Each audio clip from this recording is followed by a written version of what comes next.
ముఖ్యమంత్రి విజయ్ పై చేసిన వ్యాఖ్యలు ఓ డీఎంకే ఎమ్మెల్యేకు ఊహించని షాక్ ఇచ్చాయి. వివాదాస్పద వ్యాఖ్యలతో కేసు నమోదై చివరకు అరెస్టు వరకు వెళ్లింది. తమిళనాడు రాజకీయాలు మరోసారి హాట్ టాపిక్ గా మారాయి. ముఖ్యమంత్రి విజయ్ ను ఉద్దేశించి డీఎంకే ఎమ్మెల్యే ఆర్ రాధాకృష్ణన్ చేసిన వ్యాఖ్యలు తీవ్ర వివాదానికి దారితీశాయి.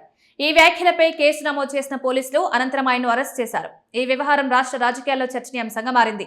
ఈ వివాదానికి ఆరంభం మాజీ ముఖ్యమంత్రి కరుణానిధి జయంతి సందర్భంగా నిర్వహించిన బహిరంగ సభలో జరిగింది.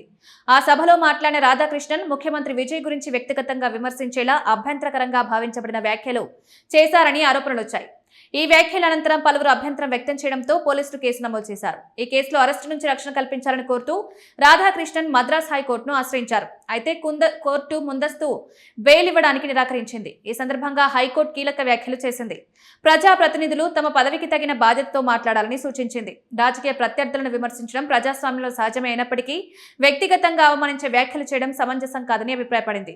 తమిళనాడులో గత ఎన్నో దశాబ్దాలుగా సినీ రంగం నుంచి వచ్చిన నాయకులు ప్రజల మద్దతుతో రాజకీయాల్లో కీలక స్థానాలు పొందారని కోర్టు గుర్తు చేసింది. అలాంటి నేపథ్యంలో ఒక ప్రజా ప్రతినిధి ఈ తరహా వ్యాఖ్యలు చేయడం సరైన పద్ధతి కాదని స్పష్టం చేసింది.